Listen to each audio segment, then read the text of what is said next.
Looking for a laugh? Frank King is sure to make your next meeting a memorable one. And more importantly, he'll make you and the entire entertainment committee look good. Hire him and forget him. He'll show up early, organized, and raring to go. Want a second opinion? Just ask this guy. Hello, this is Jay Leno. I'm just glad to hear the annoying Frank King finally got a job at WRDU 106 in Raleigh, North Carolina. You know, I can't believe anybody would give up the wonderful life on the road, the greasy food, the cheap motels. Comedy's loss is radio's gain. Congratulations, Frank. Welcome back to Business Unusual. We are joined once again by white-collar comedian Frank King. Well, I guess you can retire now. You've made it to CNNfn. Oh, man, my career is made. Yeah. How did you get here? Well, I got to tell you this. I'm from North Carolina originally. So when I told my folks I was going to be on CNNfn, I had to tell them it was farm news. So, well, tune in.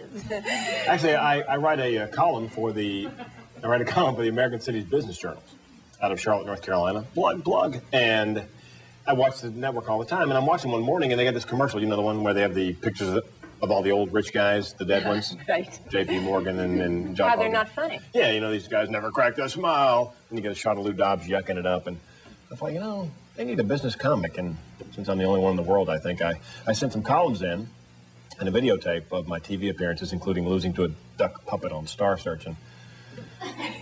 The executive producer took, yeah. Well, three of the celebrity judges were Huey, Dewey, and Louie. I didn't have a chance. You didn't have. And the executive producer felt sorry for me. Oh, come on this show. Is business funny, though? Do business people think business is funny? Well, it depends. It's like sculpting. The sculptor will tell you if you got a big block of stone and he wants to sculpt an elephant, you just knock away everything that doesn't look like an elephant. And the Wall Street Journal's like that. The jokes are in there. You just kind of knock away the stone that doesn't belong. Give an example. The company named Combat, they make roach traps. They had a contest to find the most roach-infested dwelling in the United States. So most people read the article and never give it a second thought. I'm reading it. Turns out to be a mobile home in Florida. Big surprise. And it turns out there were, anybody know how many cockroaches? How many? 50,000 cockroaches. Yeah. So my first thought just pops into my head, wait a minute, that's not infestation, that's insulation. I'm sorry, that's... And then it pops into my head, you know, a couple of questions. Number one, who counted? Who counted all the cockroaches? And my thought is, there's good work if you can get it. And then the joke pops into my head, you know, should have stayed in school and gotten that GED. And then the next thing that came to mind was, you know, number two, there must be some point at which you no longer have a mobile home with a cockroach infestation. The cockroach has got a mobile home with a human infestation. And the jokes just proceed. I came up with like a list of questions. How do you know if you got too many cockroaches? If your carpet goes crunch. Oh. Now, you used to be in insurance. Sold insurance for 6 years. And people say, you know, comedy stuff? No. Life insurance sales is tough. And you do now corporate meetings for different companies. What kind of companies? All my income, after dinner speaking, sort of jokes with desserts. Over Christmas, I did GMAC down in Charleston, South Carolina, Georgia Power in Atlanta. Got one in, Owens Corning in Buckeye Lake, Ohio. So I just get up after dinner and... Aside from stand-up comedy, you're doing this. Is it a good living, though? I noticed you can't afford socks. Oh, that's for the home viewer. But new shoes. New shoes. And, thank you. And matching underwear, which is important. Yeah, don't encourage them. It's a good living between the writing the jokes for Leno and Dennis Miller, writing the column for the American Cities Business Journal, you know, doing the conventions. It beats working. All right, I understand you do have some slides to show our audience. Yes, I was on the road. I got the record. They probably told you 2,629 nights in a row, nonstop. Along the way, I took pictures, and we'll have some. Let's see the first slide. Caskets for less. You know, is this really an impulse buy? Honey, stop the car. It's a sale. I just, you know, what are you going to do with it in the meantime? I'm 41 years old, you know. I got 31, 34, you know, 35 years to live. I guess you could, like, use it as some kind of furniture. Or wedding chest or something. Well, yeah, I thought, you know, you could put it in the middle of your house. When you went on vacation, put all your valuables in it. You know, what burglar who breaks in is going to crack the, you know, the lid on that bad boy. Oh! So you guys remember the UPS strike? Oh, yes. You know, there were alternatives, by the way, to UPS. Some good, some not so good. Look at this Memphis company. UPMS. Yeah. They only deliver once a month, and they're not too happy about that. You want it when? Oh, you're dreaming. As you guys know, I travel a lot, and this is the airport in Las Vegas. I love this one. Look closely now. No smoking, no guns, no bombs. Take a close look at that bomb. I know you're not supposed to do this, but I said to the security guy, are you expecting Wile E. Coyote to come through here?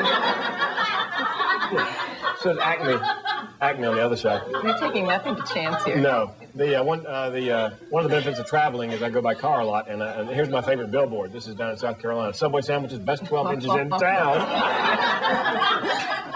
That's not true. Here's the best 12. Secret Stunts Company, dependable erection since 1949. We're pushing the outside of the envelope here today, aren't we? Here's my favorite road sign in all the world. One way. Designed by the Scarecrow and the Wizard of Oz, I think. Here's my favorite toll road sign. This is Henderson, Kentucky. Last chance before entering toll road, liquor and beer. Just before you get on that highway. Exactly. Wouldn't want to pass up an opportunity to drink and drive, would you? Of course, drink and drive is not a good idea, but if you're dumb enough to do it, wreck your car and want a beer while you're getting it fixed, well, Ken and Ed's Bar and Garage. Speaking of garages, here's my favorite radiator shop. This is Wichita, Kansas. B&R, a good place to take a leak. Who says they don't have a sense of humor? I'm telling you. Here's my favorite barber shop. This is Louisville, Kentucky. Look closely. Baber. Yeah, Baber shop. B-A-B-E-R. Apparently the Kentucky barber exam is oral. Same subject. This is Charlotte, North Carolina. Beware. Danger, danger, beware. What do you think? Ran out of red paint or minded my vowels? What do you think? Ran out of sign, I think, there, yeah. Something, same subject, Danville, Virginia. Fertilizer. That's what happens when a southerner gets hooked on phonics. Here's my favorite sign on the way to the beach. Get your crabs here, clean restroom. Kind of a contradiction in terms, isn't it, Probably a good place to... Oh, one more we have. One more. My favorite one of all. Clinton, prosperity. Yeah, that's... All right. Yeah, that's it. Yeah. Let's hear it for Frank King. Thank you so much. Pleasure. The king of comedy. White collar, that is. That's very important. All right. Let's see how the comedians rated with the judges. Frank King gets 2 3/4 stars. His challenger, JTO and Bobby Duck, receive 3 3/4 stars. Okay, all right. So he lost to a duck. Like you've never had a bad day at work? Puppets aside, if you'd like to book Frank for your next association or corporation event, just call us.